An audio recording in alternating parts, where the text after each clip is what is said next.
तो last class में हमने मैग्नेटिक इफेक्ट स्टार्ट किया था।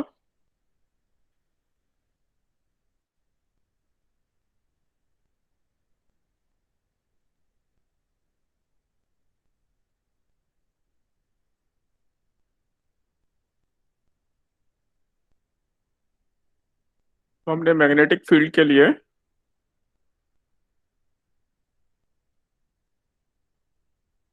ये फॉर्मूला स्टडी किया था। एक बार देखें जरा।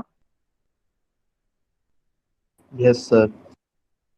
पी पॉइंट पर मैग्नेटिक फील्ड निकालना है और ये अगर एंगल थीटा 1 है, ये थीटा 2 है और इसमें ये करंट आई फ्लो कर रहा है, तो मैग्नेटिक फील्ड। सब लोग देखो एक बार और फिर आगे अभी प्रैक्टिस करेंगे। ये था म्यू0/4 pi sine theta 1 plus sine theta. Into I/R। I/R। ये डिस्टेंस, परपेंडिकुलर डिस्टेंस, ये है आर,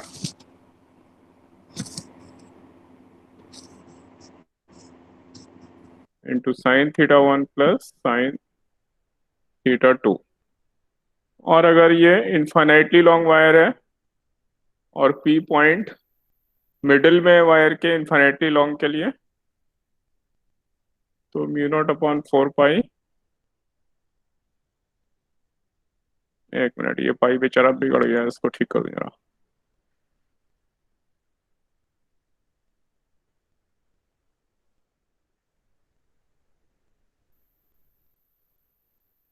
इंटू 2 हो जाएगा। और अगर हमारा पी पॉइंट एक एंड पर है तो ये 1 हो जाएगा। म्यू0/4 पाई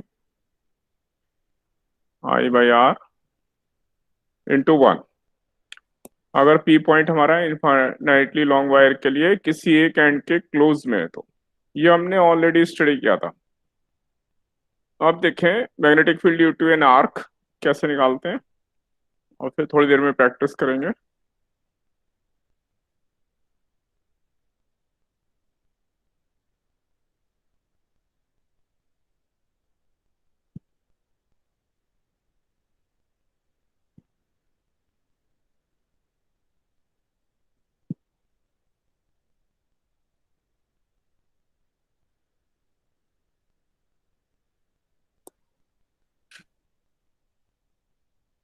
तो मान लें कि ये आर्क है जिसमें करंट बी से ए की तरफ आई करंट फ्लो कर रहा है,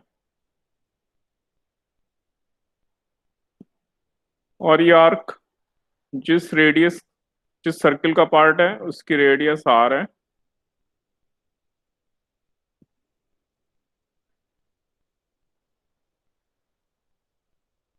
हमें ओ पॉइंट पर इसकी वजह से मैग्नेटिक फील्ड देखना है। बी टू ए वाला वायर है जिसमें आई करंट फ्लो कर रहा है, रेडियस आर है, तो magnetic field at O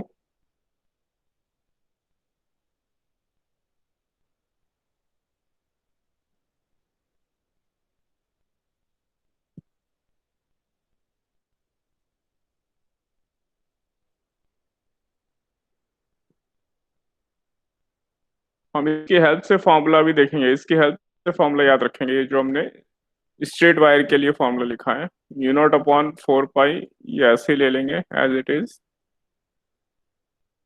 into I/R। यहाँ पे आर परपेंडिकुलर डिस्टेंस था, यहाँ पे रेडियस आ जाएगी, जो भी ये रेडियस है, I/R इंटू जो सेंटर पे एंगल है उससे रेडियन में ले लेंगे, इंटू एंगल थीटा। और थीटा याद रखना है, इसको रेडियन में पुटअप करना है। तो हमारा ओ पॉइंट पर मैग्नेटिक फील्ड का मैग्नीट्यूड आ जाएगा। और डायरेक्शन के लिए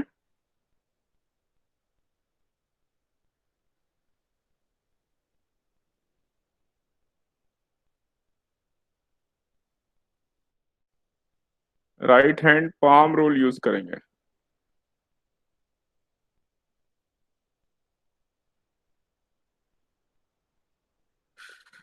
तो जो राइट हैंड है उसकी फिंगर्स को अब हम, पहले हम थंब को करंट की डायरेक्शन में रखते थे, और फिंगर हमारी मैग्नेटिक फील्ड की डायरेक्शन बताती थी। अब उसका कन्वर्स कर लेंगे। अब जो हमारी फिंगर्स हैं उनको हम बी टू ए कर्ल करेंगे राइट हैंड में। तो जो थंब है वो हमारा मैग्नेटिक फील्ड बताएगा सेंटर पर। तो अगर मैं राइट हैंड फिंगर्स कर्ल करता हूँ बी टू ए, तो magnetic field outside. Normal to the plane outside, है ना। तो इसलिए डायरेक्शन आ गई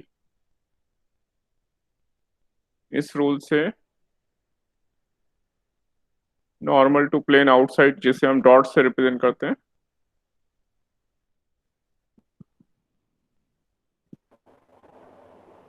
सर हाँ जी। सर यही वाला रूल हम उसमें लगा रहे थे तो भी ठीक आ रहा था हमारा। नहीं, उसमें ये नहीं लगा रहे थे, उसमें हम थंब जो था थंब करंट की डायरेक्शन में था, यहाँ पे फिंगर्स करंट की डायरेक्शन में। सर अगर हम यही वाला वहां पे लगाएंगे तो भी यही आंसर तो वही आ रहा है उसका, अगर वहां पे राइट हैंड पाम रूल लगाएंगे तो।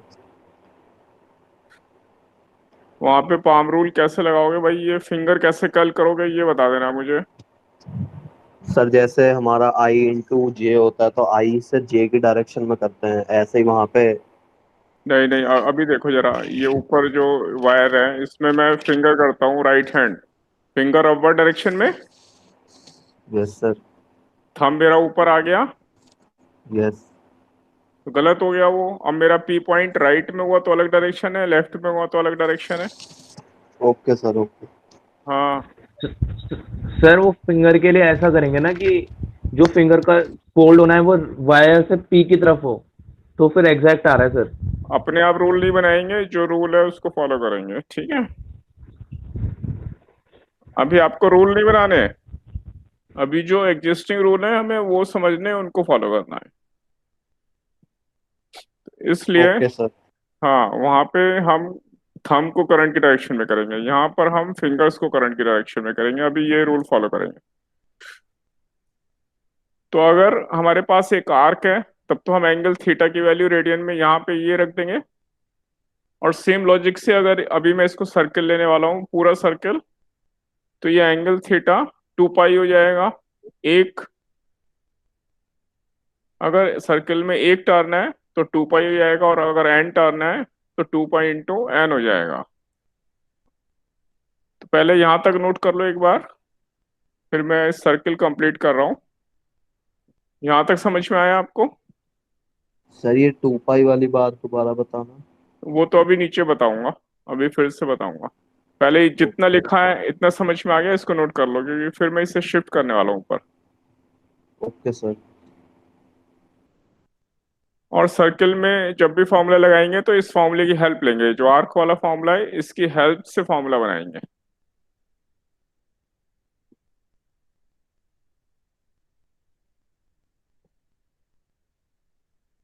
तो इसको मैं ऊपर शिफ्ट कर रहा हूँ।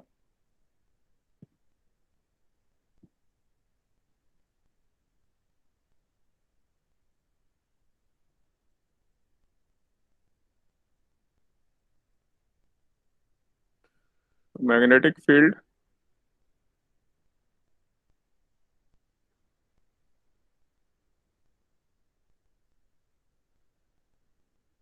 At the centre of circular coil,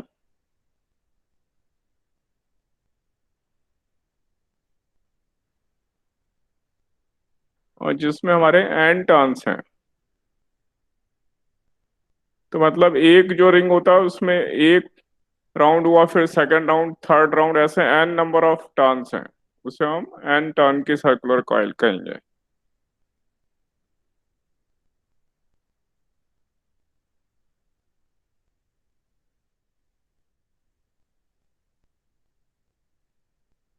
तो ये हमारी सर्कुलर कॉइल है, और मान लें कि इसमें करंट आई ऐसे एंटी क्लॉकवाइज डायरेक्शन में फ्लो कर रहा है, और हमें सेंटर पे मैग्नेटिक फील्ड निकालना है, मैग्नीट्यूड एंड डायरेक्शन। और इसके अंदर एन टर्न्स हैं, ये पूरा मिलाकर एक टर्न, और ऐसे एन नंबर ऑफ टर्न्स, और रेडियस आर है।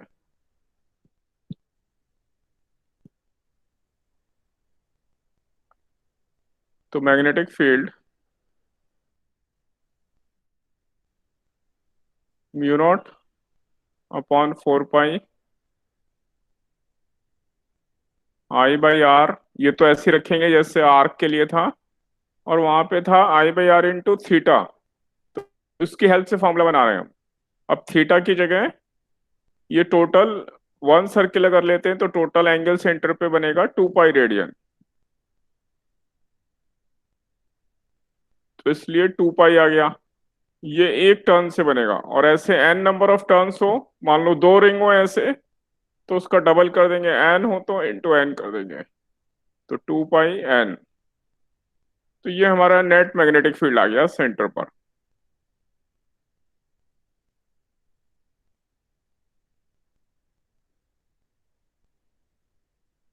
ये हमें मैग्नीट्यूड देगा, और डायरेक्शन के लिए पाम रूल लगाएंगे, right hand palm rule. Outside. तो normal to the plane outside.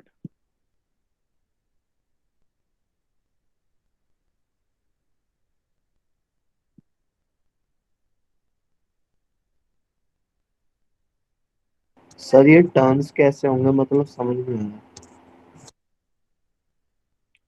ये पाम ऐसे होंगे कि ये जो राइट साइड है, हमारा राइट हैंड है, उसकी पाम या फिंगर्स हैं, वो पाम हम लेंगे फिंगर्स को करंट वाले जो टर्न है उसकी डायरेक्शन में, उसके अलोंग रखेंगे।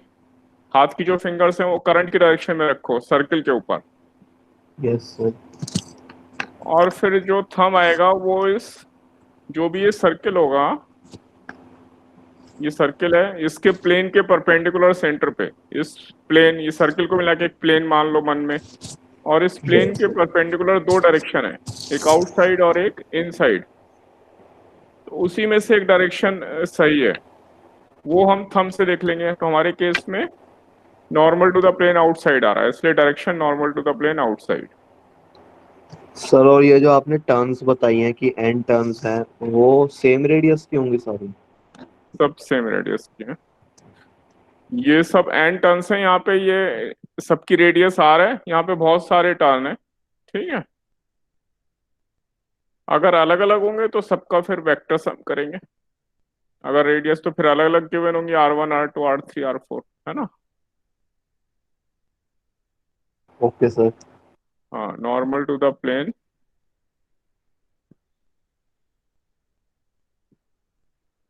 आउटसाइड।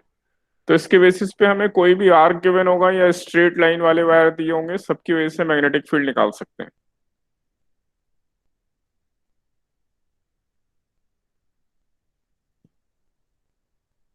अब मैं फिर से एक एग्जांपल ले रहा हूँ, लास्ट टाइम हम क्वेश्चन कर रहे थे।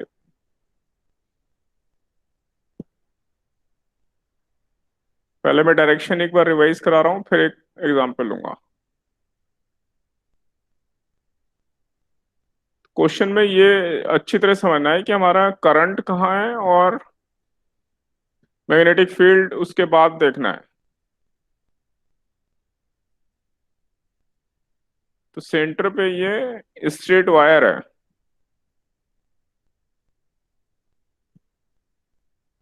और ये इनफाइनाइटली लॉन्ग है, और उसका हमें ये क्रॉस सेक्शन दिखाई दे रहा है। तो इसके अंदर आई करंट है, जिसकी डायरेक्शन ऐसी है, normal to the plane outside, ये करंट की डायरेक्शन है।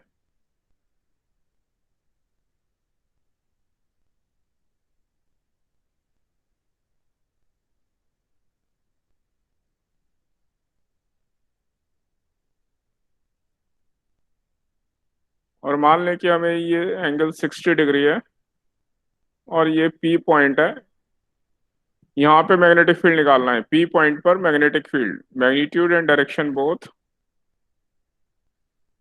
और इस सर्किल की रेडियस मैं आर ले लेता हूँ। तो मैग्नेटिक फील्ड का पहले मैग्नीट्यूड लिख रहा हूँ, total magnetic field P point पर mu naught upon 4 pi into I by R into 2। ये इनफाइनाइटली लॉन्ग वायर है, ऊपर भी और आगे जा रहा है, और अंदर भी काफी अंदर अप टू इन्फिनिटी है, और इसके बाद भी ऊपर इन्फिनिटी तक जा रहा है। तो हम उस वायर के मिडिल में पी पॉइंट ले रहे हैं, मिडिल में कहीं इस सर्किल के अलोंग। ये एक्स एक्सिस है,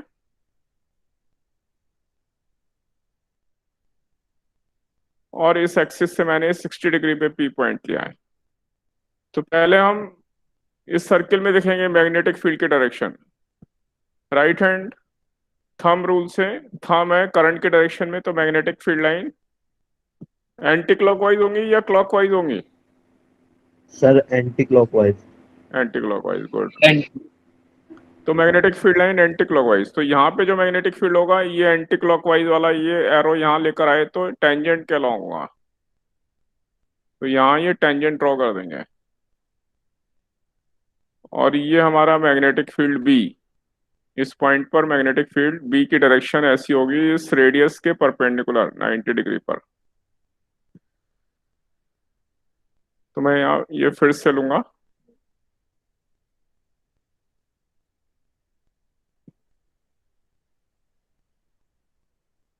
और बी का मैग्नीट्यूड ये आ रहा है,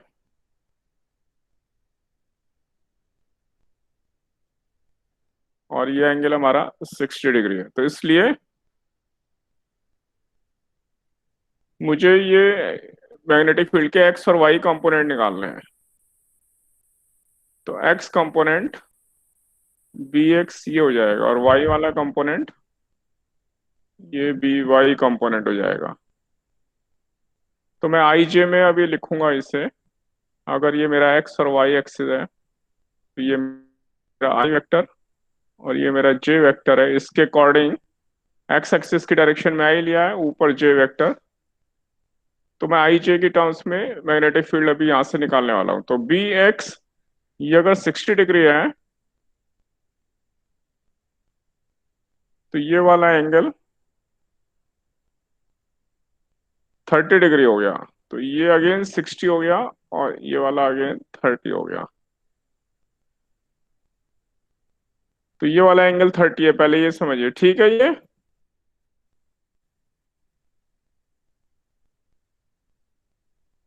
और अब बी एक्स को मैं लिख सकता हूँ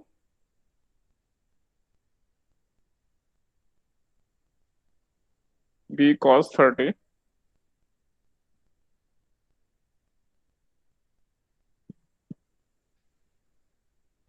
और बी वाई हो गया मेरा बी साइन 30 डाउनवर्ड डायरेक्शन में।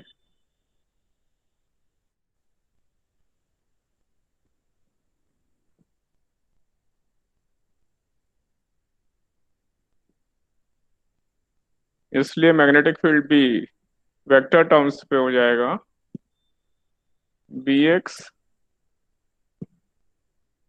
Minus I negative I plus B Y minus J. और बी एक्स बी वाई की वैल्यू मैं यहाँ से पुटअप कर दूंगा, और बी की वैल्यू यहाँ से ले लूंगा। तो ऐसा मेरा ये एक वायर की वजह से आया पी पॉइंट पर। अब अगर एक से ज्यादा वायर होंगे इस प्लेन में, तो उन सबके लिए यहाँ पर पी पे अगर मैग्नेटिक फील्ड निकालना है, तो उन सबके एक्स और वाई कंपोनेंट निकालकर उनका वेक्टर सम कर लेंगे। तो क्वेश्चन ऐसे करना है। पहले यहां तक देखो, यहां तक किसी को डिफिकल्टी है तो बोलो मुझे।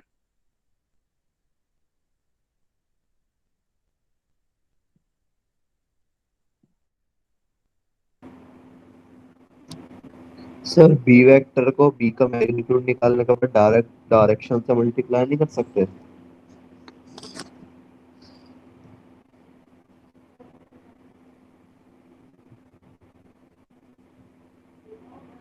ये बी वेक्टर है, अभी से मैं कौन सी डायरेक्शन से सर एक बार मल्टीप्लाई? फिर समझा दो सर। सर जैसे हमने इसकी डायरेक्शन ऊपर आउटसाइड निकाली थी ना,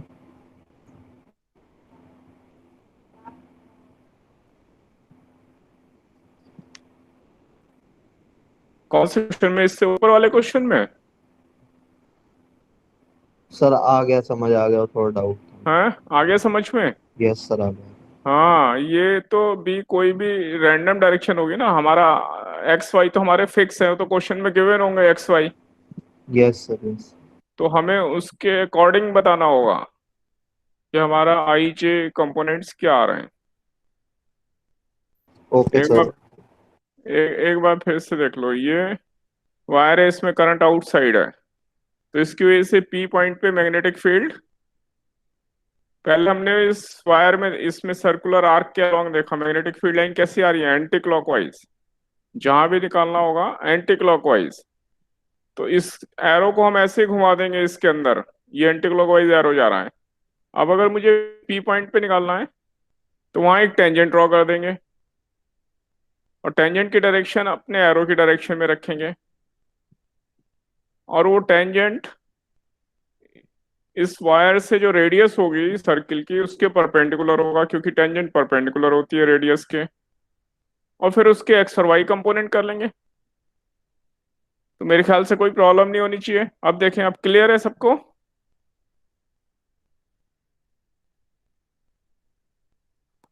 यस सर।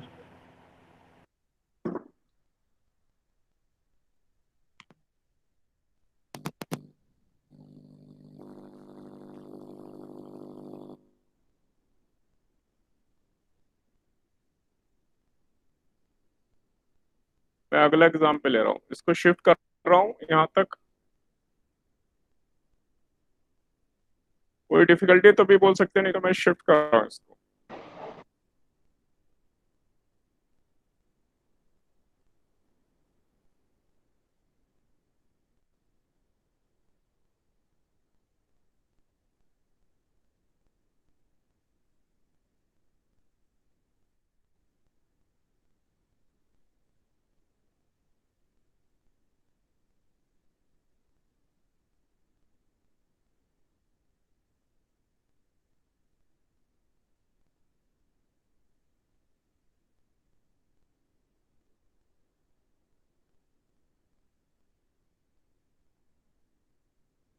अब ये मेरी एक्स एक्सिस है मान लेते हैं।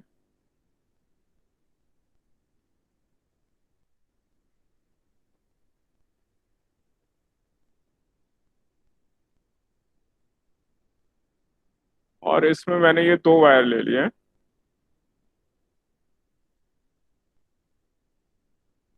इसमें भी करंट आई फ्लो कर रहा है, इसमें भी करंट आई फ्लो कर रहा है। इसमें क्रॉस मतलब नॉर्मल टू प्लेन इनसाइड, और इसमें आउटसाइड। दोनों इनफाइनाइटली लॉन्ग वायर हैं।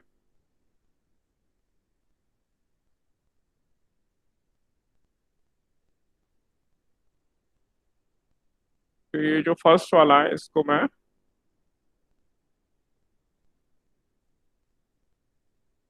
वायर वन ले रहा हूँ, और इस दूसरे वाले को मैं वायर टू ले रहा हूँ, वायर टू। दोनों में आई करंट फ्लो कर रहा है, एक में normal to the plane outside, एक में इनसाइड। और ये जो मेरा ए पॉइंट है,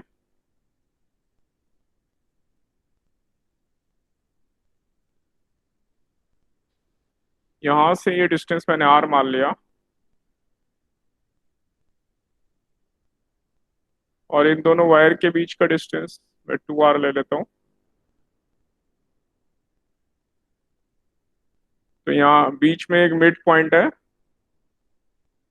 जिसका डिस्टेंस दोनों तरफ से आर आर होगा।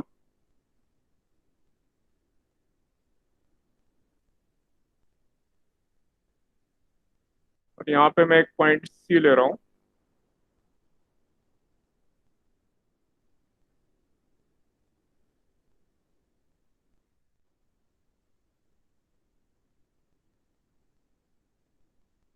ये वाला डिस्टेंस मेरा, ये भी मेरा आर है। और मैंने ऐसे तीन पॉइंट ले लिए हैं, A B and C, X axis पे। और मुझे तीनों पॉइंट पर मैग्नेटिक फील्ड निकालना है, मैग्नीट्यूड एंड डायरेक्शन बोथ, दोनों वायर की वजह से।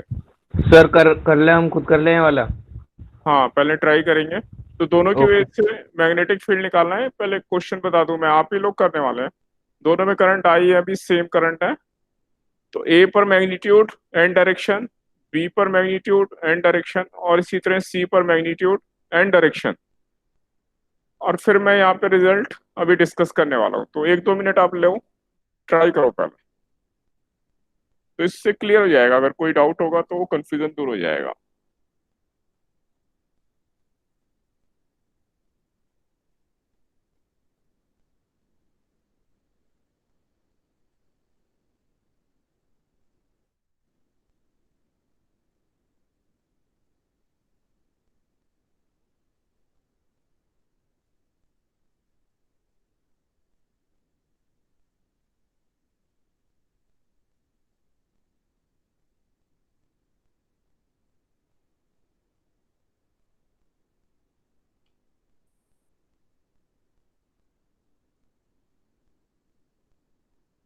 सर दोनों वायर की वजह से अलग अलग निकालना है या एक साथ?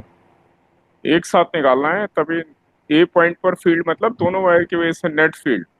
Okay sir.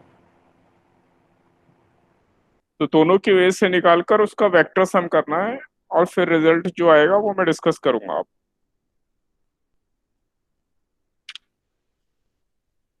आप रिजल्ट आई और आर के टर्म्स में लिख लो, फिर मैं भी डिस्कस कर रहा हूँ।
सबका आंसर आ गया? सर ए पे आ गया, अभी निकाल रहे बी और सी पे।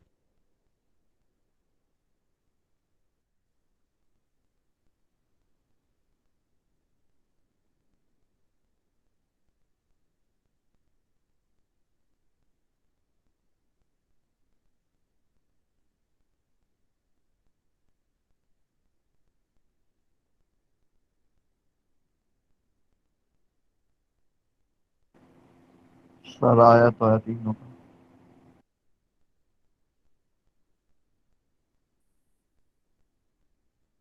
हाँ तो चलो अब मैं डिस्कस कर लेता हूँ थोड़ा सा, करता हूँ।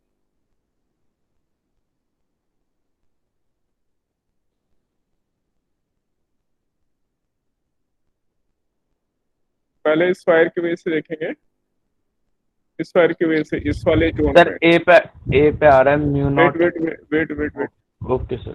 हाँ वेट, अभी बताना नहीं, अभी अभी रखे रखो, फिर चेक कर लेना। तो इस वायर के इधर अगर मैं ये हल्का सा ये सर्किल बना लूं एंटी क्लॉकवाइज डायरेक्शन में, मैग्नेटिक फील्ड लाइन होगी, है ना? तो इधर नीचे यस सर। और इसके राइट में मैग्नेटिक फील्ड जो भी होगा वो ऊपर होगा, पहले ऐसे बना लें। और इसी तरह इसके लिए देखेंगे, हम इन साइड तो क्लॉकवाइज आ रही है, यानी इसके राइट साइड में मैग्नेटिक फील्ड नीचे होगा और लेफ्ट साइड में ऊपर होगा। तो अब यहाँ पे मैग्नेटिक फील्ड वन की वजह से एट पॉइंट ए, अलग अलग लिख रहा हूं मैं, अभी चेक करते हैं। बी वन ए पर, B one mu naught upon 4 pi. इसमें आप मेरी हेल्प करोगे, अगर कहीं कुछ चेंज करना हुआ तो बताएंगे अभी। I by R, 2 I by R, infinitely long wire है। Mu naught upon 4 pi 2I/r, ये मैग्नेटिक फील्ड हुआ फर्स्ट की वजह से, और इसकी डायरेक्शन किधर होगी, ए पॉइंट पर नीचे डाउनवर्ड डायरेक्शन में। और इसी तरह B2 इस वाले वायर की वजह से लिख रहा हूं ए पॉइंट पर म्यू नॉट अपॉन 4 पाई 2I अपॉन डिस्टेंस हो गया 3r,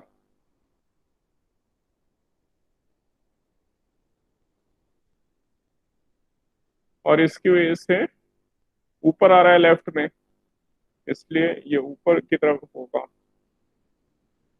और ये ज्यादा है ये कम है, तो इनका result B1 minus B2 net आ जाएगा।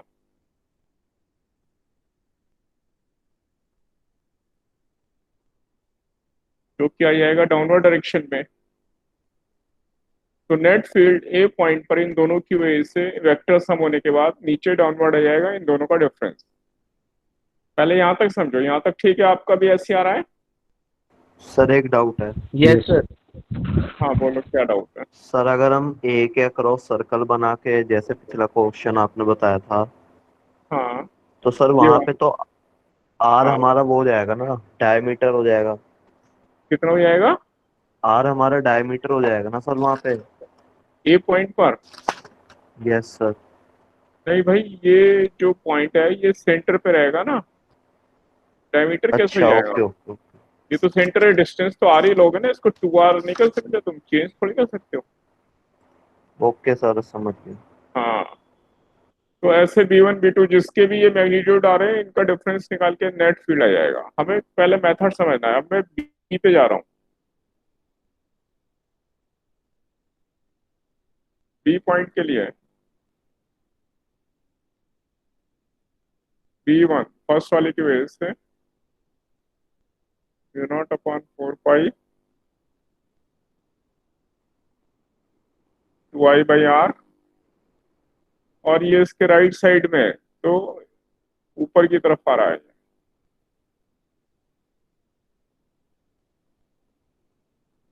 B2 इसकी वजह से इससे भी डिस्टेंस आ रहा है। करंट की वैल्यू सेम गिवन है।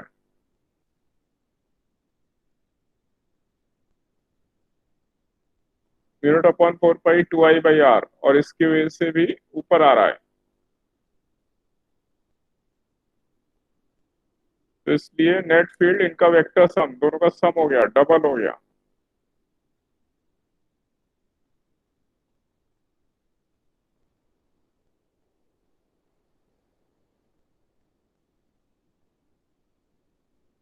दैट इज 2 टाइम्स B1 या B2,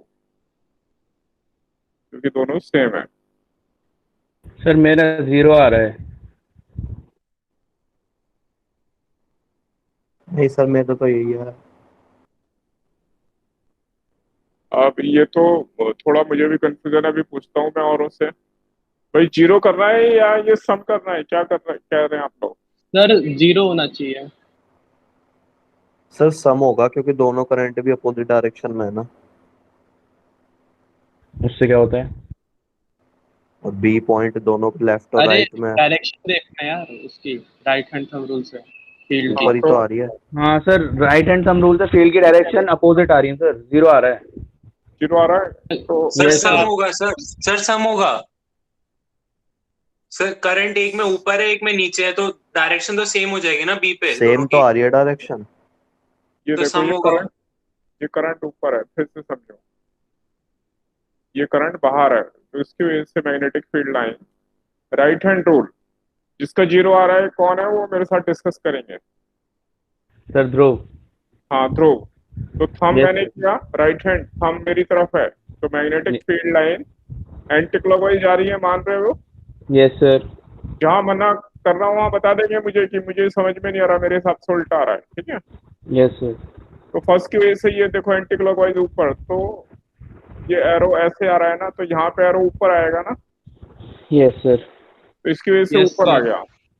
अब मैं इसकी वजह से निकाल रहा हूँ, क्रॉस की वजह से।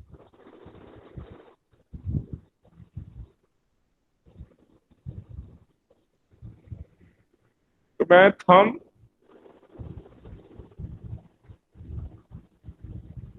अब मैं थंब लूंगा राइट हैंड इनसाइड, तो क्लॉकवाइज आया मैग्नेटिक फील्ड लाइन। यस मान सर, रहे मान रहे हैं? Yes sir, yes sir.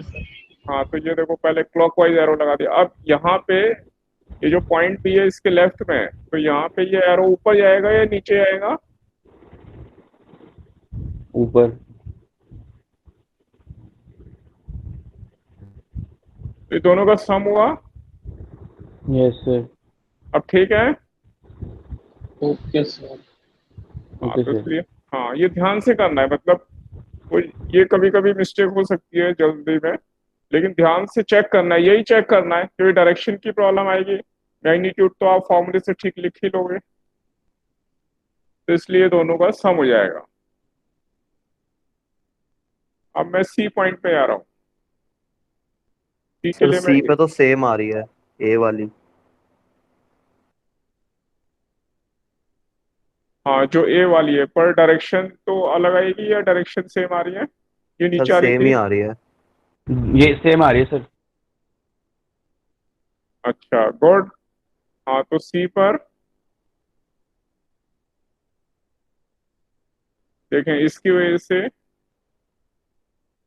पहले B1 निकाल रहा हूँ, इसकी वजह से ऊपर है mu naught upon 4 pi into 2I upon 3R, और इसकी वजह से ऊपर और इसकी वजह से नीचे B2 की वजह से mu naught upon 4 pi into 2I upon R, downward direction में, इसके राइट डायरेक्शन में। तो अब ये ज्यादा है, इसमें से ये माइनस हो जाएगा, इसलिए नेट B2 माइनस B1, और डाउनवर्ड डायरेक्शन में मैग्नीट्यूड सेम आ जाएगा जो इधर आया था। तो ये भी डाउनवर्ड और ये भी डाउनवर्ड।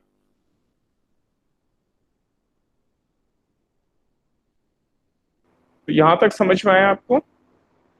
सर अगर दोनों करंट की डायरेक्शन सेम होती तो फिर बी पॉइंट पे जीरो हो जाता ना। हाँ, तो जीरो हो जाता। अगर दोनों में आउटसाइड होता तो जीरो हो जाता। Okay sir. अब मैं एक पॉइंट इसके परपेंडिकुलर डायरेक्शन में लेने वाला हूँ, इसके परपेंडिकुलर। ठीक है, अगले पार्ट में देखो।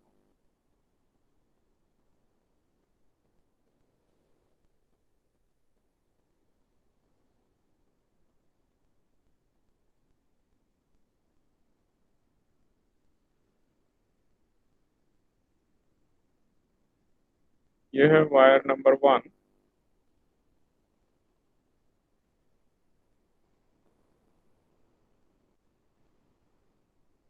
वायर नंबर 1 को मुझे रब करना पड़ेगा, अभी यहाँ पे जाना पड़ेगा।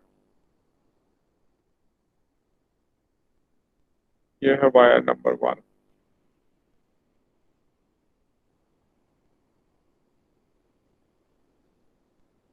ये वायर नंबर 2।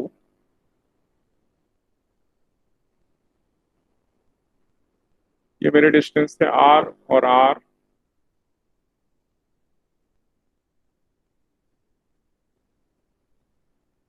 अब मैं यहाँ पे ये P पॉइंट ले रहा हूँ,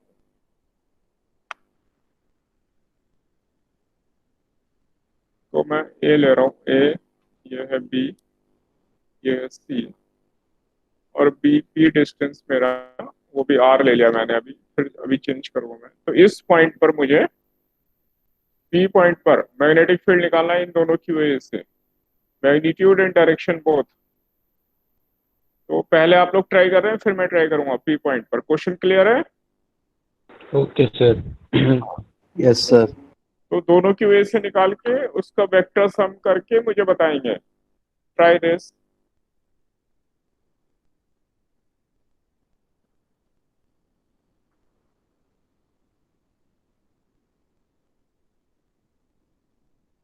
सर पी जो है वो बी के परपेंडिकुलर है ना। हाँ, ये तो सर वायर इसका परपेंडिकुलर बाइसेक्टर है ये। तो सर वायर और इसकी डायरेक्शन तो सेम हो जाएगी। सर पी और पी पे निकालना है मैं या बी पे निकालना है? ये यहाँ पे निकालना है P पॉइंट पर। Okay B sir. वाला तो अभी ऑलरेडी कर चुके हैं हम, तो दोबारा से करने कोई पॉइंट नहीं हुआ अभी, है ना। इसलिए ये वाला पॉइंट गिवन है पी।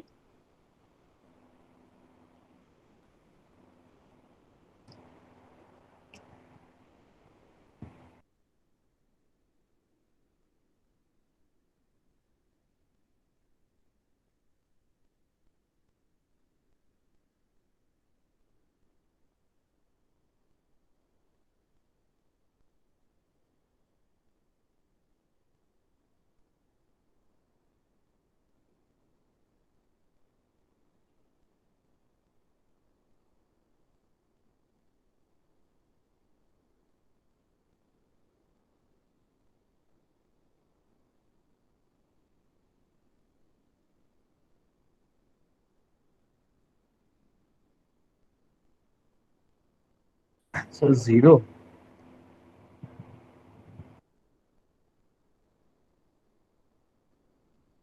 सोच कर। सर अब silent not by, oh sorry, अच्छा, यू, एक मिनट।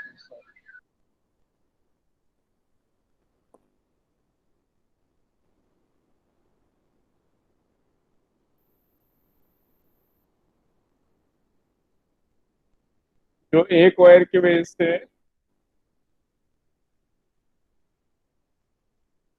फील्ड आता है, सर इसमें डबल हो जाएगा। Sir mu naught I upon root 2 pi R.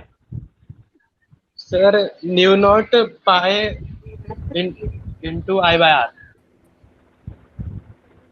Sir हाँ जी, सर रूट सर 2 वाला ही आ रहा है मेरे को। म्यू नॉट आई अपॉन में रूट 2 पाई आर। मैं यहाँ लिख दे रहा हूँ आप जो भी आंसर करेंगे।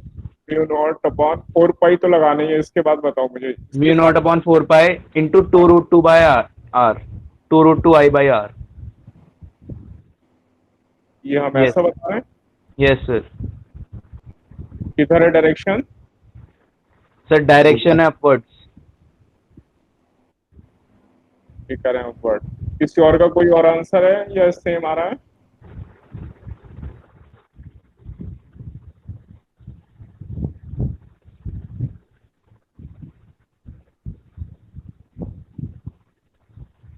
सर मेरे में रूट 2 नीचे आ रहा है। तो तुम भी बताओ, मैं लिख देता हूँ यहाँ पे mu naught. Mu naught upon 4 pi 2 I upon root 2 R. किधर है डायरेक्शन? Upwards upwards.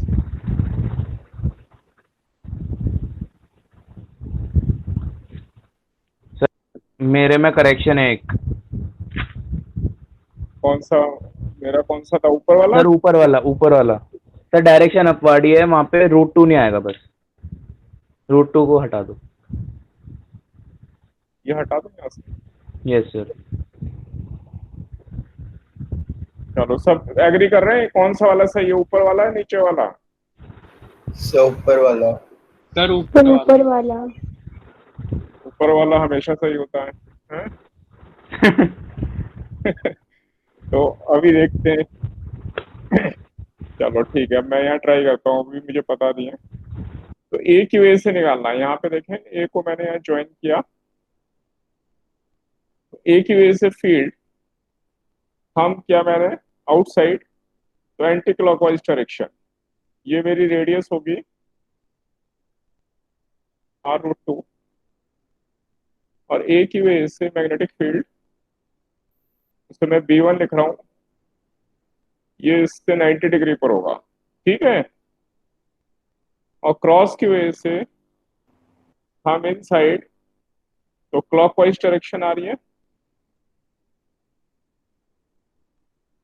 इसको ज्वाइन किया मैंने।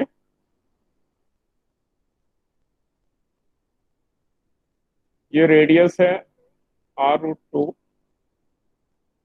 और B2 मेरा इससे 90 डिग्री पे इधर होगा।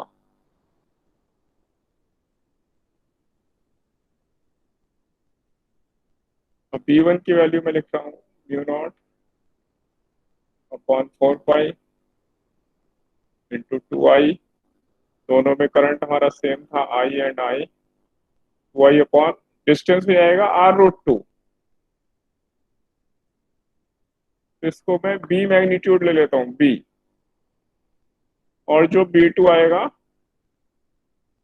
वो भी सेम लॉजिक से b आ जाएगा, मैग्नीट्यूड दोनों का सेम है। और अब देखें ये 45 डिग्री एंगल बन रहा है, क्योंकि ये r और r सेम है, तो ये भी 45, तो ये भी 45, और इसी तरह ये भी 45। तो ये b1 b2 के कॉस वाले कंपोनेंट कैंसिल हो गए और ये साइन वाले कंपोनेंट ऐड हो गए। तो b net b1 sign 45 into 2, क्योंकि दोनों सेम ही है, तो 2b साइन 45, और साइन 45 है 1/√2। ये आ गया मेरा b√2, और b को √2 से मैं मल्टीप्लाई कर दूं तो ये √2 कैंसिल होकर ये आंसर आ गया, u0/4 2i/r। ये मेरा आंसर आ गया, जो कि है अपवर्ड डायरेक्शन। तो ऊपर वाला सही, ये वाला मैं रब कर दे रहा हूं। अब बताएं, सबका ही आंसर आ गया? किसी को डाउट है तो ये पूछ सकते हो, बोलो।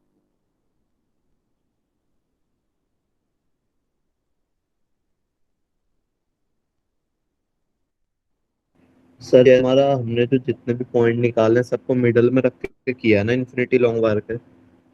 हाँ, इन्फिनिटी लॉन्ग तो वायर के मिड पॉइंट पे किया लिया है हमने, मतलब वायर अभी ऊपर भी अप टू इन्फिनिटी है और इसके अंदर भी इन्फिनिटी तक जा रहा है। Okay sir.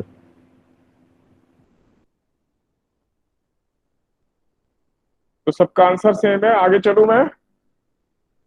Yes sir.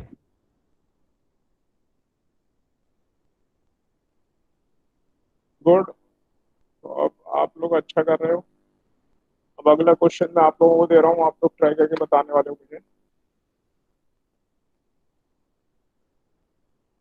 Sir ये जो मैग्नेटिक फील्ड की डायरेक्शन दे रहा है अपवर्ड्स या डाउनवर्ड्स, हाँ, इसका वही इनसाइड आउटसाइड से क्या रिलेशन है?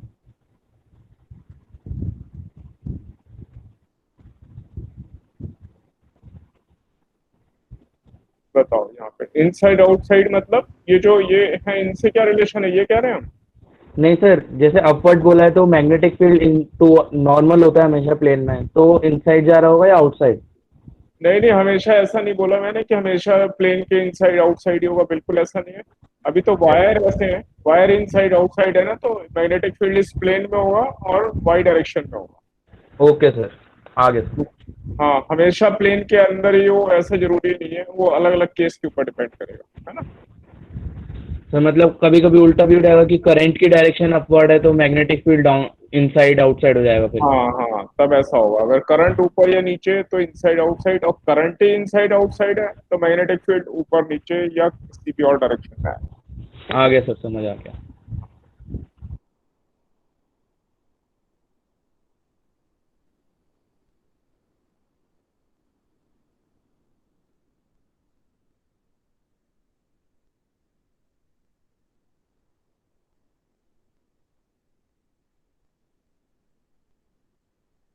हमारे पास स्क्वायर फ्रेम है,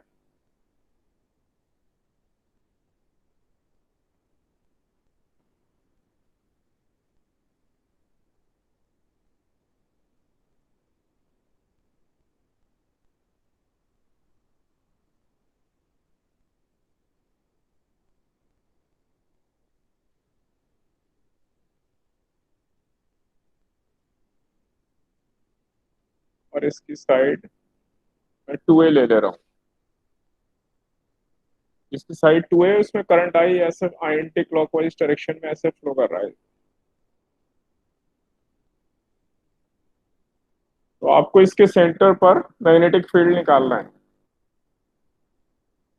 इस फ्रेम के सेंटर पर मैग्नेटिक फील्ड निकालना है। वो जो इस स्क्वायर है इसकी डायगोनल जहाँ इंटरसेक्ट करेंगी वो पॉइंट है सेंटर ऑफ द स्क्वायर।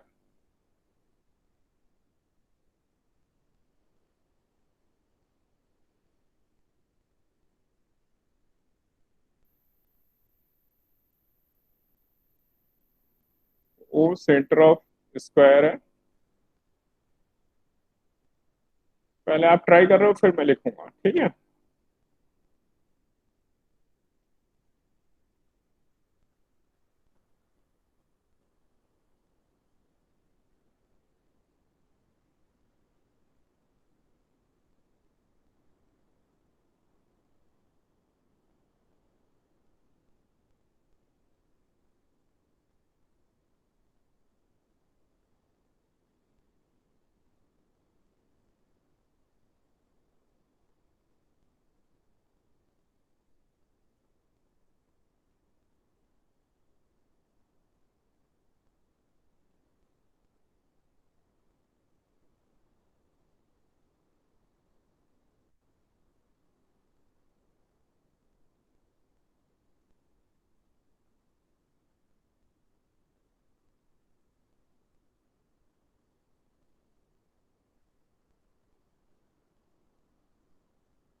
तो आप लोग ट्राई कर रहे हैं। Yes yes sir. Sir. Okay.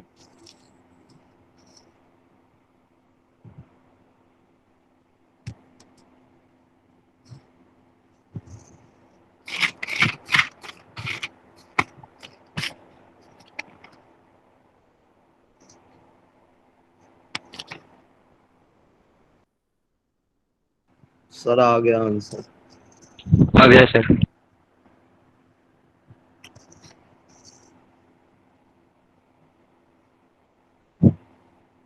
ठीक है, अब मेरी हेल्प करोगे। तो मान लो पी क्यू ले लेता हूँ। पहले पी क्यू की वजह से निकालता हूँ मैं, और ऐसे फिर सब वायर की वजह से निकाल के उनका वेक्टर सम करेंगे। तो पी क्यू की वजह से अगर मैं निकालूं तो मैग्नेटिक फील्ड की डायरेक्शन किधर आएगी, वो पॉइंट पर sir outside. Normal to the plane outside.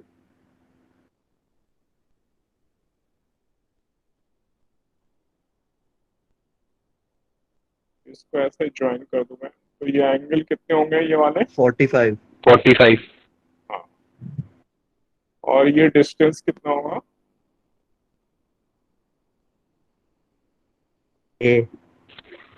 A/2। Yes sir sir ए। ए। ये डिस्टेंस।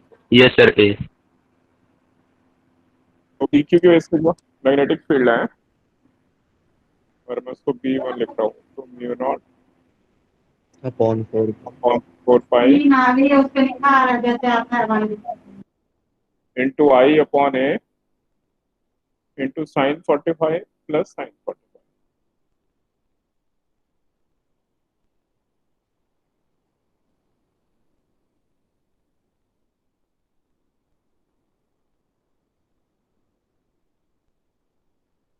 तो सबका इस तरह से एक वायर की वजह से ये आंसर आएगा mu naught upon 4 pi into I upon A, और ये 1/√2 इंटू टू, सर रूट यानी टू। √2। √2। सर इंटू 4 हो जाएगा फिर, क्योंकि सर चारों का चारों सेम के हुआ। लिए यही आएगा, इंटू 4 हो और जाएगा। सबकी वजह से सेम आ रहा है, और डायरेक्शन भी सेम है। Into 4। Direction normal to the plane outside.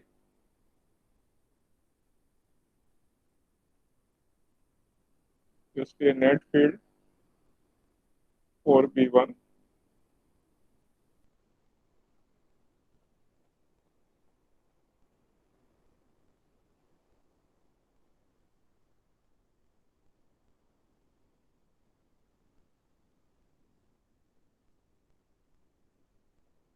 Hello, किसी को आवाज आ रही यस सर, यही आ रहा था। I/A into √2। तो यही फाइनल आंसर है सबका। Yes yes sir. Sir. Yes sir, same. हाँ, वेरी गुड। चलो नेक्स्ट क्वेश्चन पे चलते हैं। किसी को डिफिकल्टी है तो बोल सकते हैं, या चेंज करना है आंसर तो भी बोल सकते हैं।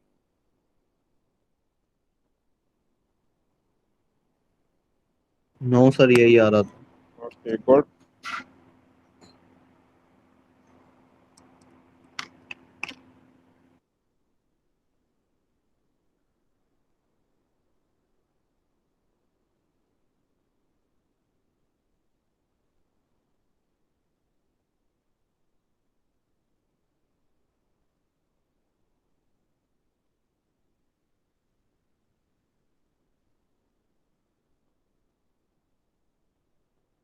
ऐसी मैंने इक्विलेटरल ट्रायंगल ले लिया और ये इसका सेंट्रॉयड है।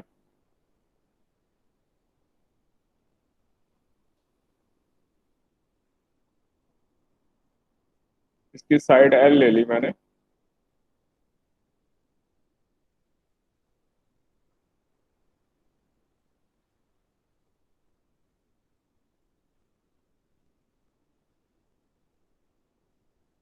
और करंट आई फ्लो कर रहा है एंटी क्लॉकवाइज डायरेक्शन में। तो हमें जी पॉइंट पर मैग्नेटिक फील्ड निकालना है। जल्दी से निकाल के मुझे बता देंगे।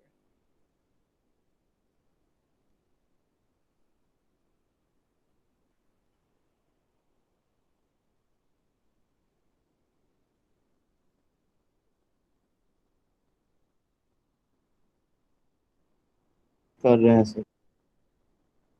हाँ, ट्राई कर रहे हैं अभी।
सर आ गया।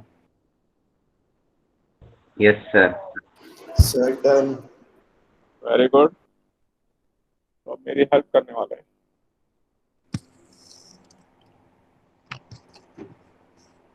मान लो हमें BC को वेज से निकालना है पहले।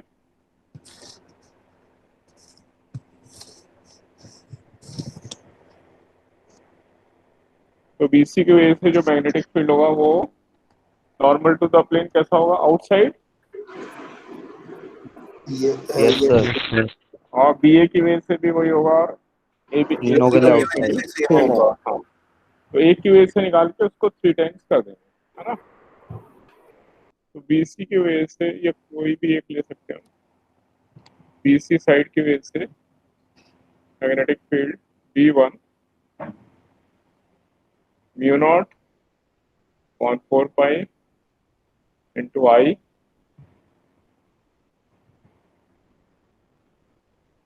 ये वाला डिस्टेंस R है, I/R। और ये 120 डिग्री है, तो ये 60-60 एंगल है। Yes sir.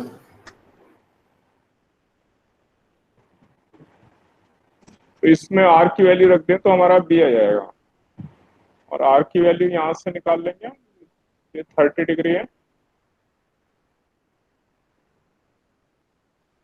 तो tan 30 equal to R upon side L थी L/2।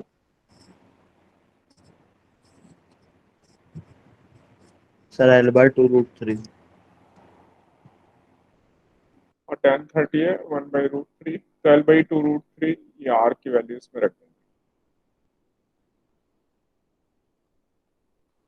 V1 हो गया मेरा mu naught 4 pi into I upon ये L और ये 2√3 और ये 2 sin 60 2 टाइम्स 3/2। Yes sir. 2 से 2 ये कैंसिल हो गया, √3 से √3 मल्टीप्लाई 3 इंटू 2 6।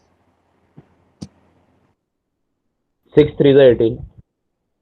18 आ जाएगा। हाँ तो अगर मैं इसको इस फॉर्म में लिख दूँ तो 6 इंटू म्यू नॉट अपॉन 4 पाई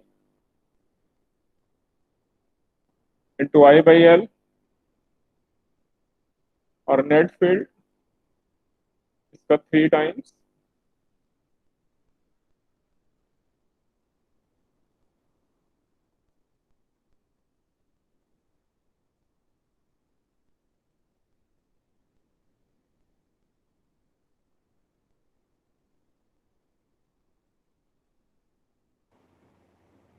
तो ये सबका आंसर सेम आ रहा है।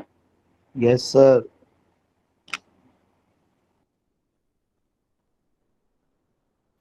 Yes, sir. Very good. अब मैं अगला क्वेश्चन दे रहा हूँ, आप लोग मेरी हेल्प करने वाले हैं।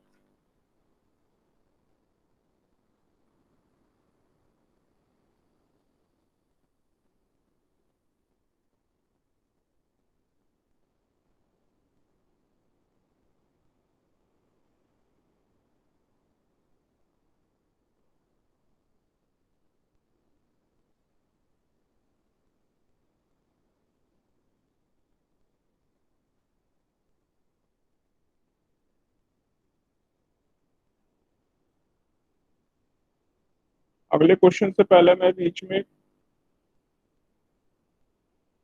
रिवीजन क्वेश्चन दे रहा हूँ।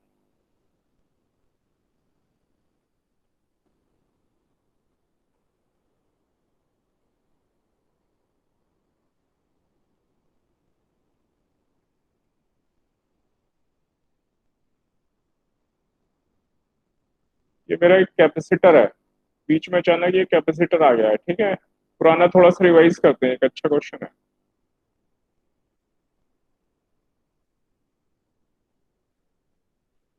ये डेप्थ डी है और ये जो लेंथ है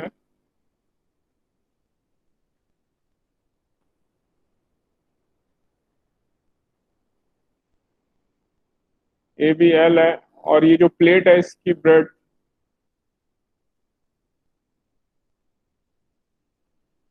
वो बी गिवन है, यानी L/B की प्लेट है ये, और उसके नीचे ये दूसरी प्लेट रखी है, लेंथ एल है और इसकी जो ब्रेड्थ है नॉर्मल टू द प्लेन वो बी है और इसके बीच में डिस्टेंस डी है।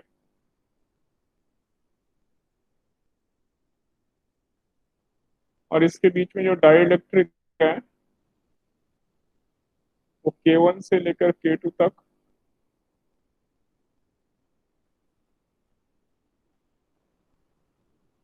लीनियरली वेरी कर रहा है। मान लें इंक्रीज कर रहा है, पहले K1 था फिर ये लीनियरली इंक्रीज होते होते यहाँ पे इस वाले एंड पर K2 हो गया।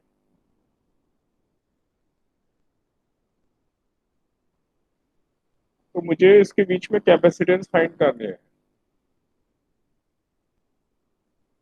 तो आप इसके दो दो तीन मेजर स्टेप है वो लिखवा देंगे तो वो भी मैं उसको मैं सही मान लूंगा।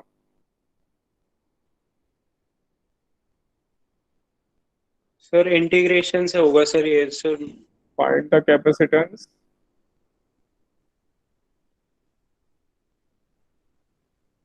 Of the capacitor.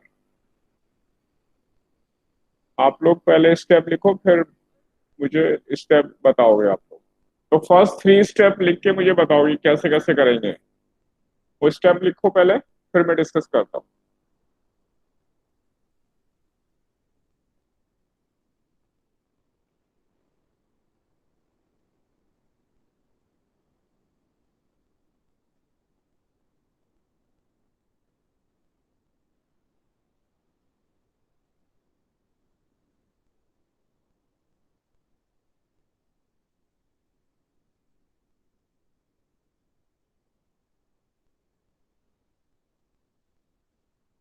ये मेरा डाइलेक्ट्रिक कांस्टेंट है, ये मेरा K1 से K2 चेंज हो रहा है, इंक्रीज हो रहा है और लीनियरली चेंज हो रहा है।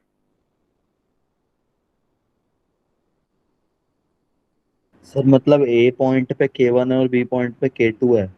हाँ, और ये ऐसे वेरी कर रहा है कि ये अगर इसका ग्राफ खींचे फंक्शन ऑफ एक्स तो स्ट्रेट लाइन आएगी, लीनियरली वेरी कर रहा है ना। इस एंड पे K1 है, कंटिन्यूअस वेरी करते करते इस एंड पे K2 हो जाता है।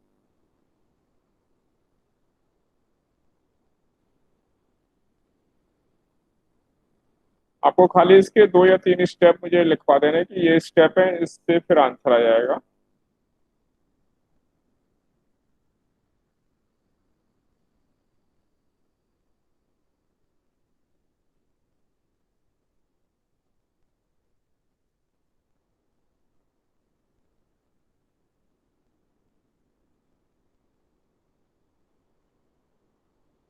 कौन मेरी हेल्प करना चाहता है इसमें?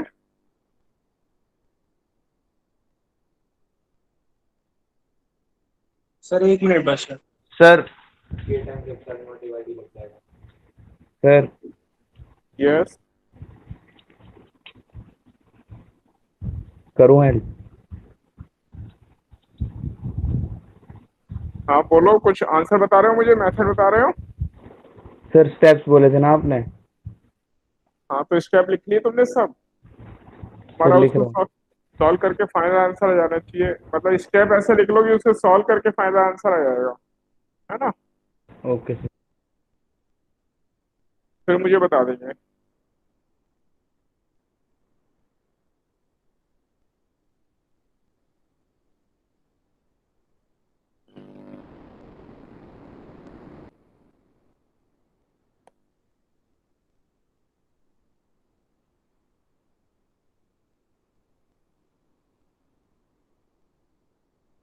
कौन कौन मेरी हेल्प कर रहा है? इतना टाइम नहीं लेना भाई, स्टेप तो लिखवाओ भाई, जल्दी जल्दी स्टेप लिखवाओ अभी। सर पहले इक्वेशन ले लेंगे K is equal to A X plus B ये ले लूं? Is equal to A X plus B. अब x इज इक्वल टू 0 पे k is equal to K1 नहीं तो नहीं, b ब्रेड बी है तो ax प्लस बी तो ले नहीं सकते ना, कुछ और बताओ। z x plus w। Z x नहीं तो कैपिटल ले लो चलो। और x कहाँ है मेरा? Where is x? सर ये जो K1 K2 की जो लाइन है ना, ये कौन बता सर रहा है एल है ये? मतलब। आंसर सर कौन ध्रुव। बता रहा है? ध्रुव। सर ध्रुव। अच्छा, x कहाँ लो, इधर या ऊपर से नीचे? सर राइट से लेफ्ट, लेफ्ट से राइट। लेफ्ट से राइट।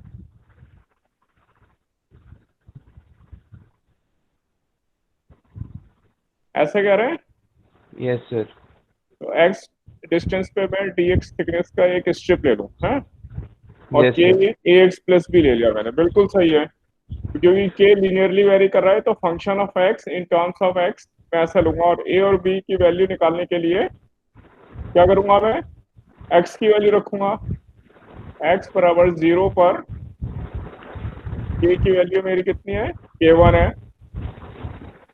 और x बराबर डिस्टेंस l पर k की वैल्यू कितनी है? K2 है। K2।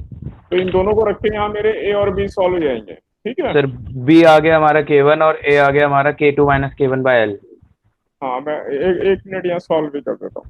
k को मैंने रखा K1, ये हो गया 0 प्लस b, तो यहाँ से b मेरा डायरेक्ट आ गया K1, और मैंने रखा यहाँ K2, L है मेरा, x है मेरा L, और b है मेरा K2, तो यहाँ से a आ गया,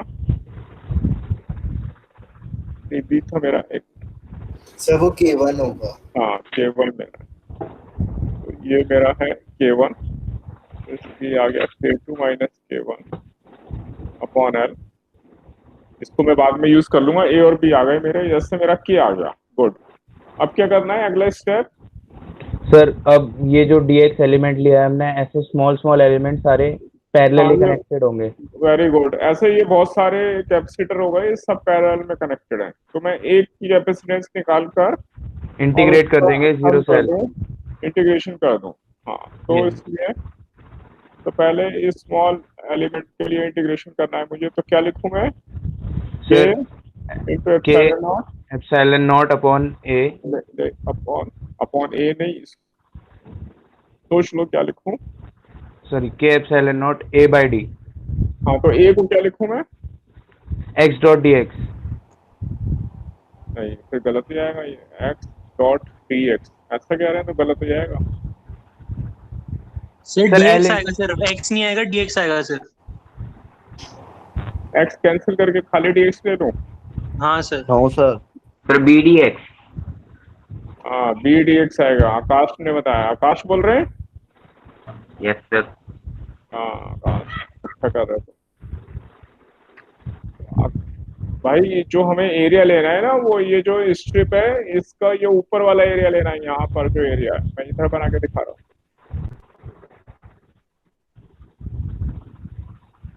ये स्ट्रिप है हमारी, और एरिया कौन सा लेना है जिससे चार्ज फ्लो कर रहा है, ये वाला एरिया लेना है। चार्ज हमारा ऐसे ऊपर से नीचे फ्लो करेगा, और ये जो डेप्थ है ये हमारी बी है, और ये इसकी थिकनेस डी एक्स है। तो हमें बी इंटू डी एक्स लेना है, ये इंपॉर्टेंट स्टेप है। तो के की वैल्यू ये आएगी epsilon not be D x by D, और एक्स का इंटीग्रेशन 0 से लेकर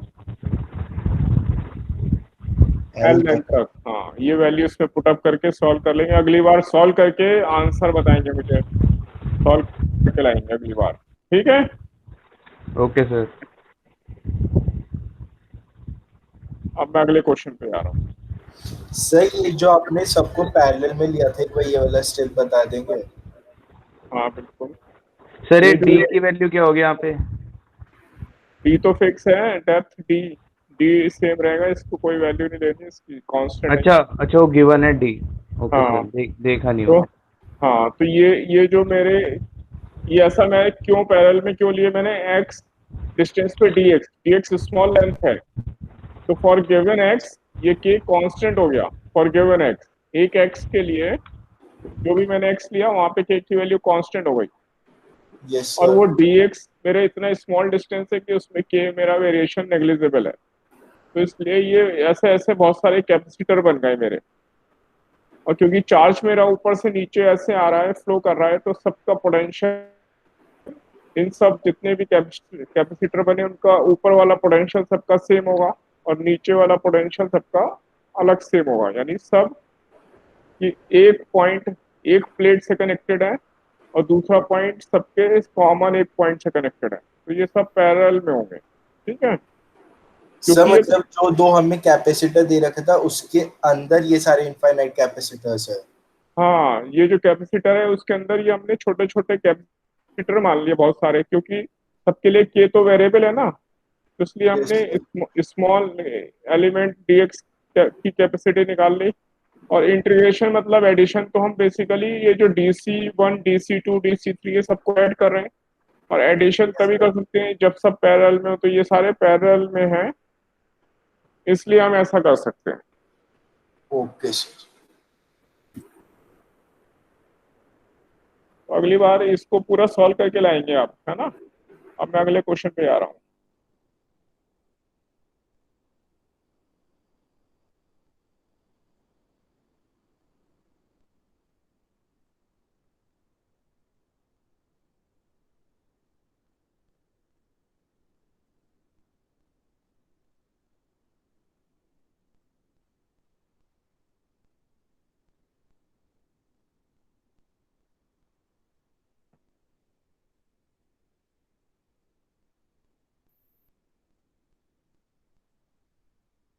अब अगले क्वेश्चन में मुझे ये रेक्टेंगल के मैंने, इसकी ये वाली साइड ए है, ये वाली साइड बी ले लेता हूँ मैं, और अगेन इसमें आई करंट ऐसा फ्लो कर रहा है,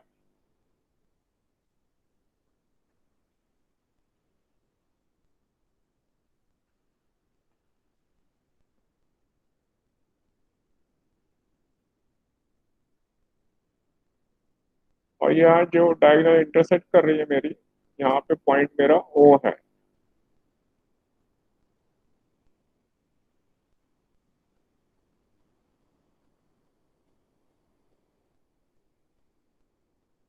find magnetic field at O point पर मैग्नेटिक फील्ड निकालना है इस रेक्टेंगुलर वायर की वजह से। ये वायर फ्रेम है।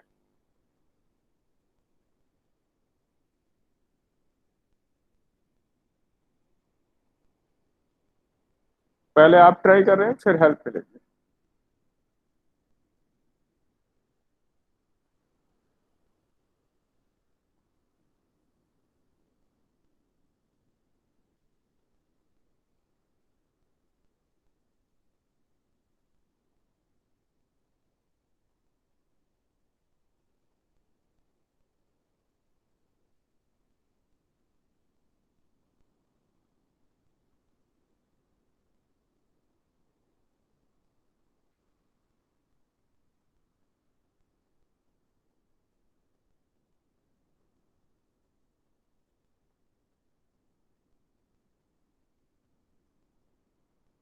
क्वेश्चन क्लियर है हमें? Yes sir. हाँ, ट्राई करो।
सर आ गया।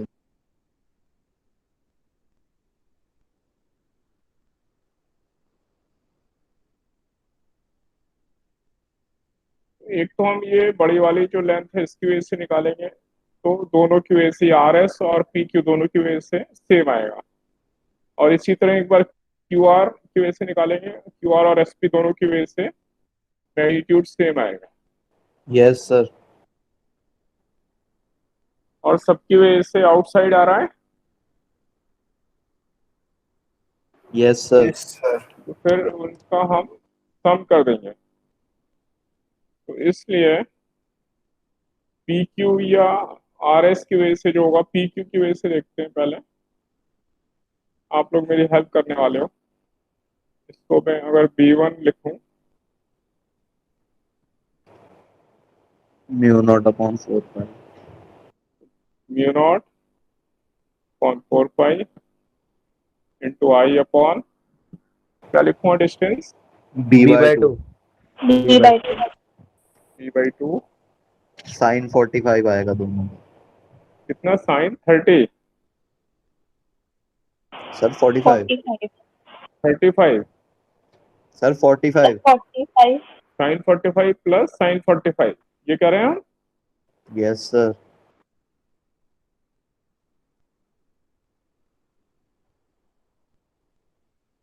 सोच लो, वो तो स्क्वायर में होगा, ये तो रेक्टेंगल है। सर यही तो समझ नहीं आ रहा है, एंगल क्या लेंगे, मेरा तो पूरा हो रहा था वरना। ये अल्फा लो अभी।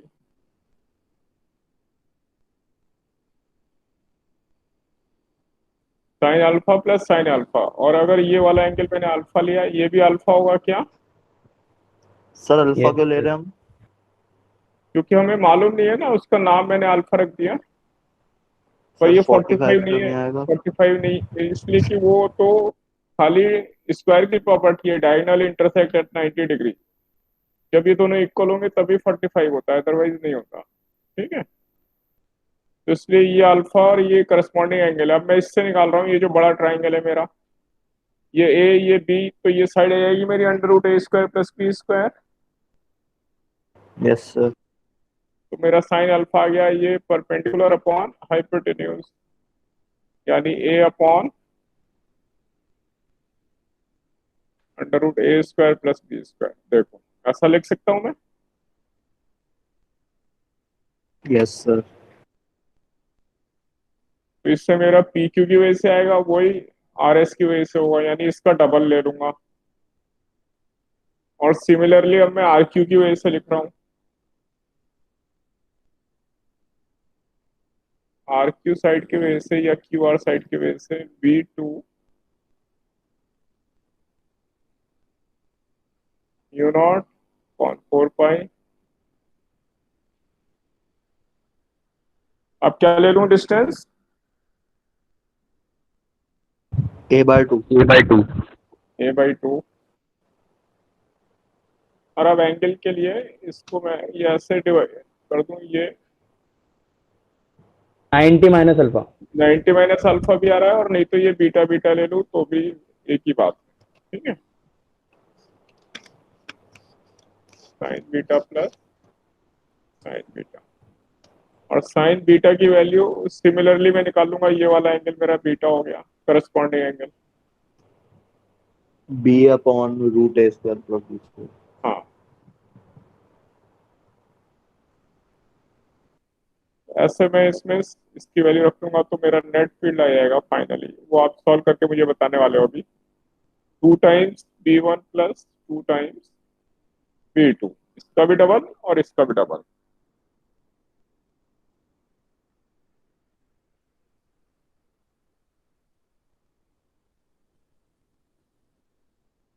आप लोग ट्राई करो जल्दी से, फिर मैं आंसर लिखूंगा इसका। यस सर, एक मिनट।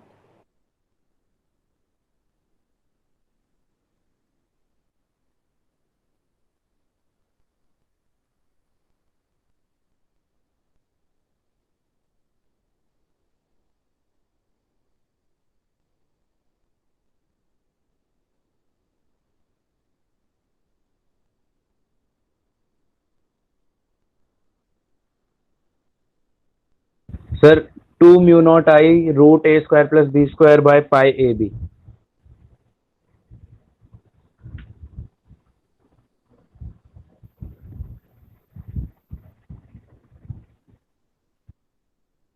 देखो मैं यहाँ लिख रहा हूँ μ0/4 पाई,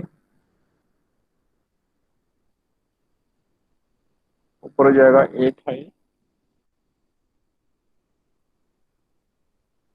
ये ए स्क्वायर प्लस बी स्क्वायर दोनों में से कॉमन आएगा, और ब्रैकेट में ऐसा ही आएगा A/B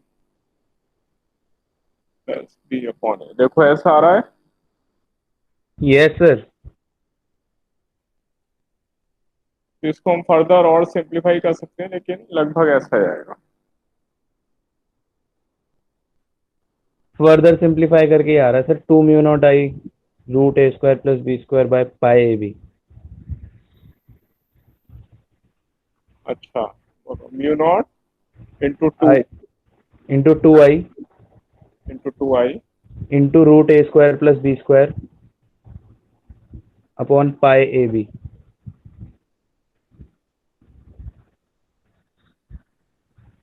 और ये बिल्कुल सही है, बिल्कुल सही है। तो सब लोग आंसर चेक कर ले, सबका आंसर सेम आ रहा है। सर मेरा 8 की जगह 16 आ।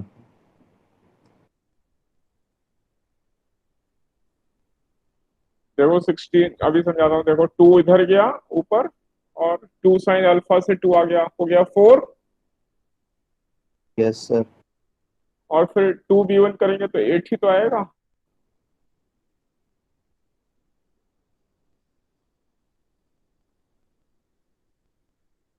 Yes sir. तो अब आ गया 8, सही है। लिखूं यहाँ पर? आ गया सर, आ गया। हाँ, μ0/4 पाई I/B। 2 ये वाला ऊपर गया, और 2 साइन अल्फा, ये तो ये हो गया 4 साइन अल्फा। और जब 2B1 करेंगे तो ये 8 हो जाएगा, और साइन अल्फा की वैल्यू A/√, यहाँ रख ली, और ऐसी साइन बीटा की वैल्यू इसमें रख लेंगे, तो हमारा ये फाइनल आंसर आ जाएगा।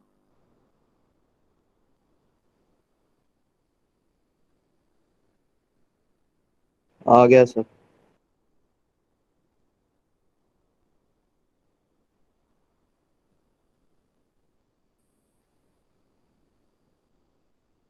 ठीक है, अगला क्वेश्चन दे रहा हूँ मैं।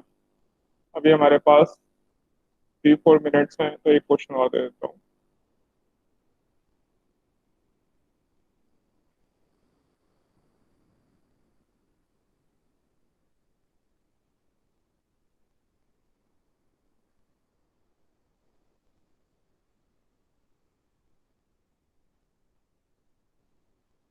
सर सायान का मैसेज आया था, जो हमारा के लीनियरली वाला क्वेश्चन था, लीनियरली वाली कर रहा है क्या आया था, किसका सर। मैसेज?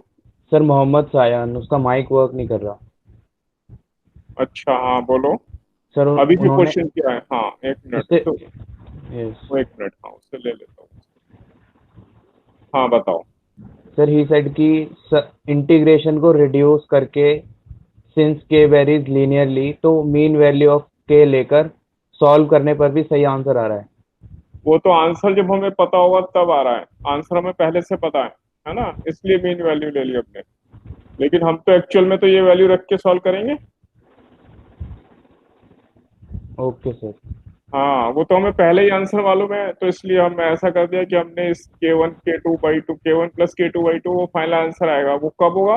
जब हमें पहले ही आंसर पता हो कि इसका आंसर ऐसा आता है। और यस अगर, सर। हाँ, और अगर मैं इसको चेंज कर दूं, अभी ये लीनियरली की जगह एक्स स्क्वायर के फंक्शन में चेंज होने लगे, फंक्शन ऑफ एक्स स्क्वायर हो जाए, तो फिर आंसर पूरा चेंज हो जाएगा, है ना। तो ये जनरल मेथड है, इसको हम यूज करेंगे, ये जनरल मेथड है। Okay sir.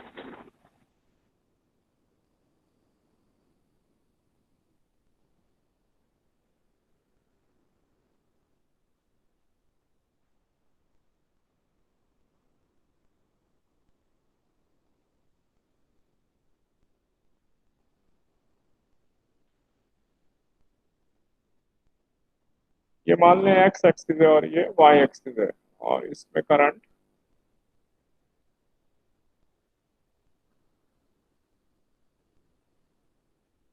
इसमें करंट I1 जा रहा है, इसमें करंट I2 जा रहा है।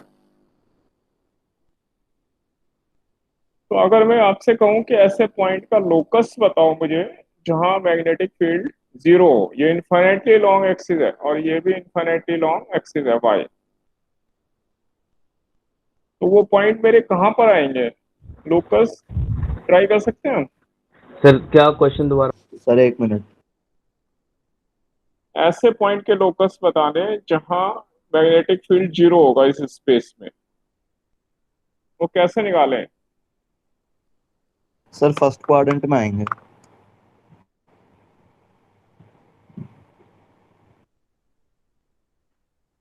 कैसा होगा लोकस? Sir straight line. हाँ, स्ट्रेट लाइन होगा, और वो फर्स्ट और थर्ड दोनों में आएगा, क्योंकि स्ट्रेट लाइन दोनों से आ रही होगी ना वो। Yes sir yes.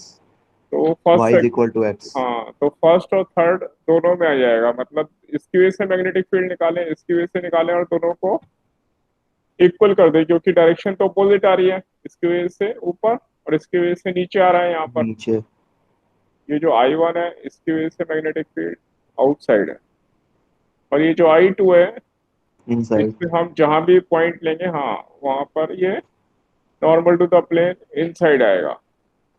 तो दोनों को जब हम इक्वेट करेंगे तो हमें लोकस मिल जाएगा, जो कि एक स्ट्रेट लाइन आ रही होगी। बाकी मैं अगली बार डिस्कस करूंगा। सर लेकिन हम ऐसे कैसे कह सकते हैं कि वो I1 और I2 सेम होगा? तो जरूरी थोड़ी मैग्नेटिक फील्ड सेम आए। मैंने सेम कहाँ लिया? तो सर नेट मैग्नेटिक फील्ड तो फिर जीरो हो ही नहीं सकता जब तक I1 और I1 दोनों जगह ना हो। नहीं नहीं नहीं नहीं, ये क्यों नहीं होगा भाई? ये एक्स और वाई की वैल्यू अपने आप इस रेशो में चेंज हो जाएंगी, जिस रेशो में ये I1 I2 होंगे। सर कैसे? हाँ जी। Sir answer I1x plus I2y, I1/x plus I2/y equals to 0 होगा। अभी देखो, ये मान लो मैंने एक्स वाई पॉइंट ले लिया, ये पी, ठीक है, ये एक्स और ये वाई, तो इसकी वजह से I1 की वजह से magnetic field mu naught upon 4 pi into 2i1 upon ये डिस्टेंस है y, Y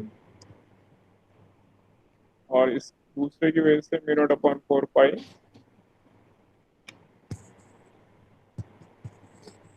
y2 upon x लिख सकता हूँ मैं ऐसा। यस सर तो ये Yes, सब कैंसिल हो गए, i1 upon Y equal to,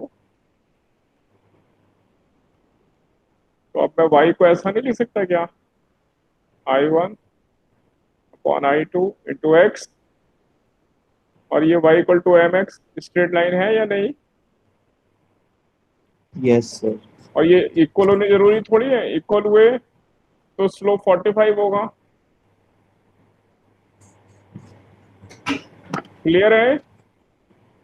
yes sir हाँ Yes. तो ऐसे ऐसे आंसर आ जाएगा। तो आज की क्लास यहीं पे वाइंड अप कर रहा हूं मैं, और अगली क्लास में फिर इसके आगे और कंसेप्ट हैं वो डिस्कस करूंगा। Okay, good bye okay students, sir Good evening, sir. Good afternoon, good sir. Evening evening sir Good and evening, good sir. Bye.